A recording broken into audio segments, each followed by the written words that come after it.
वुंडा नाम की एक चिंपैंजी कुपोषण की शिकार थी और इसी वजह से वो मरने की कगार पर थी। तब उसे जेन गुडोल नामक एक महिला अपने चिंपैंजी रिहैबिलिटेशन सेंटर पर लेके आ गई और उसकी खूब सेवा करी। थोड़े दिनों बाद वो अच्छी हो गई।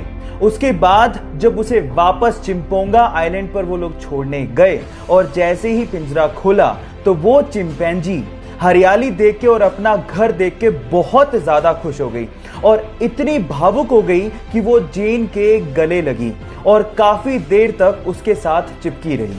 वो उसे शुक्रिया कह रही थी। गाइस, अगर इंसानों को अपना अस्तित्व बचाना है तो हमें इन जानवरों को, पशु पक्षियों को, प्रकृति को बराबर का दर्जा देना होगा और उनकी केयर करनी होगी, तभी हम बच पाएंगे।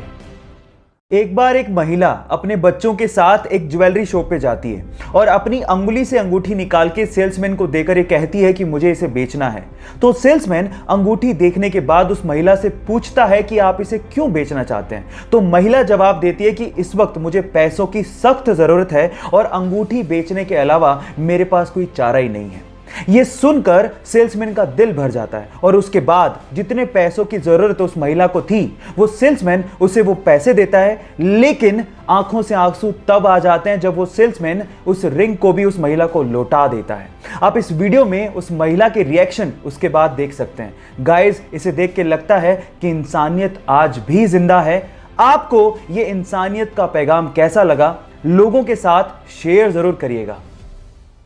एक बार बहुत सारे मेंढक जंगल से जा रहे थे। अचानक से दो मेंढक पैर फिसलने की वजह से दलदल वाले खड्डे में फंस गए। अब वो बाहर निकलने की कोशिश कर रहे थे लेकिन निकल ही नहीं पा रहे थे। इतने में बाकी मेंढकों ने कहना शुरू किया कि इस खड्डे से बाहर निकलना मुश्किल ही नहीं, नामुमकिन है। यह सुनकर तो एक मेंढक हिम्मत ही हार गया और दलदल में फंसकर उसने अपनी जान गंवा दी। लेकिन दूसरे मेंढक ने हिम्मत नहीं हारी, वो कोशिश करता रहा और फाइनली उस खड्डे से बाहर निकल गया। इतने में बाकी मेंढकों ने उससे पूछा कि तुमने क्या हमारी आवाज नहीं सुनी थी? तुम कैसे बाहर आ गए? तो उसने कहा कि मुझे अच्छे से सुनाई नहीं देता, मुझे तो गहरे खड्डे में यह लग रहा था कि आप लोग मुझे प्रोत्साहित कर रहे हो, इस वजह से मैं बाहर आ गया। अब गाइस, यहां सीखने लायक बात यह है कि तुम ये काम नहीं कर सकते, इसको देखने के दो नजरिए हैं। पहला, मैं ये काम नहीं कर सकता इसलिए हिम्मत हार के बैठ जाऊं। लेकिन दूसरा, ऐसा क्या काम है जो मैं नहीं कर सकता? नजरिया बदलिए, जिंदगी अपने आप बदल जाएगी। अक्सर जिंदगी में जो चीजें हमारे पास होती हैं हम उन पे तो कभी गौर ही नहीं करते और जो चीजें हमारे पास नहीं होती उनको लेके हम अपनी किस्मत को कोसते रहते हैं। अगर आप लोग भी ऐसा करते हैं तो इस बंदे से मिलिए। इस बंदे का नाम है मोरिस। पेशे से आर्टिस्ट है, बचपन से हाथ नहीं है, लेकिन उसने इस चीज को लेके कभी अफसोस नहीं किया, बल्कि इन्हीं डिसेबल हाथों से वो उस लेवल की पेंटिंग बनाता है जो नॉर्मल हाथों वाला इंसान बनाने की सोच भी नहीं सकता। अभी तक 700 से भी ज्यादा वर्ल्ड क्लास पेंटिंग्स बना चुका है और एक मोटिवेशनल स्पीकर भी है। इसे देख के तो एक ही बात समझ में आती है कि आप बुरी से बुरी कंडीशन से भी बहुत बेस्ट से बेस्ट अचीव कर सकते हैं, बशर्ते इस पे भरोसा होना चाहिए। आपको ये सुन के कैसा लगा? चैट सेक्शन में लिखना मत भूलिएगा।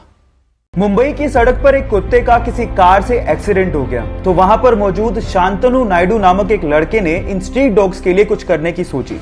उसने दिमाग लगाया कि क्यों ना इन स्ट्रीट डॉग्स के गले में एक चमकदार कॉलर डाल दिया जाए जिससे ड्राइवर को दूर से ही ये दिख जाए ताकि इनकी जान को बचाया जा सके। और उसने मुंबई में गली मोहल्लों में जाके सभी स्ट्रीट डॉग्स के गले में ये चमकदार कॉलर डाला भी। उसकी स्टोरी को टाटा समूह की मैगजीन में कवर भी किया गया और उसके बाद रतन टाटा ने खुद ने शांतनु को फोन करके उनके साथ काम करने को कहा। बहुत बड़ी बात है गाइस। तो शांतनु नायडू और उसकी पहल के लिए एक लाइक तो बनता है।